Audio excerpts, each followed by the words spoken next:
আমার ভাই ও বোনেরা, আমি একটা কথা বলবো, আপনারা গুরুত্বপূর্ণ কথা শুনবেন।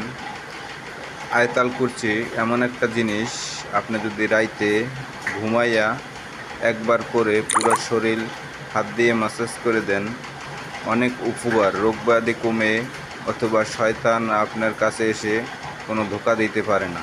তা আয়তাল কুরসিটা আপনারা সবাই মনে রাখবেন, পড়ার চেষ্টা করবেন, খুবই ভালো হবে।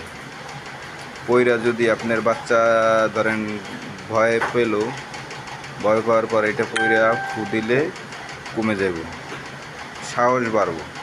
তাই আয়াতুল কুরসিটা হলে আমি বলি, আউযু বিল্লাহি মিনাশ শাইতানির রাজিম, বিসমিল্লাহির রহমানির রহিম, আল্লাহু লা ইলাহা ইল্লা হুয়াল হাইয়ুল কাইয়্যুম, লা তাখুযু সিনাতাও ওয়ালা নাওম, লাহু মা ফিস সামাওয়াতি ওয়া মা ফিল আরদ, মান যাল্লাযী ইয়াশফাউ ইনদাহু ইল্লা বিইজনিহি, ইয়ালামু মা বাইনা আইদিহি ওয়া মা খালফাহু, ওয়া লা ইউহীতুনা বিশাইইন ইল্লা বিমা শাআ, ওয়াসি'a কুরসিয়ুস সামাওয়াতি ওয়া মা ফিল আরদ, ওয়া লা ইউহিজুহু হিফযুহুমা ওয়া হুয়াল আলিয়্যুল আযীম।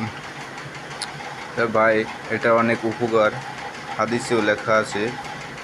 আমার কথা না বিশ্বাস করলে হাদিসে দেখবেন। আর এটা বাচ্চাগো, ছোট ছোট বাচ্চাগো প্রতিদিন ফু দিলে বাচ্চারা ভালো হয়।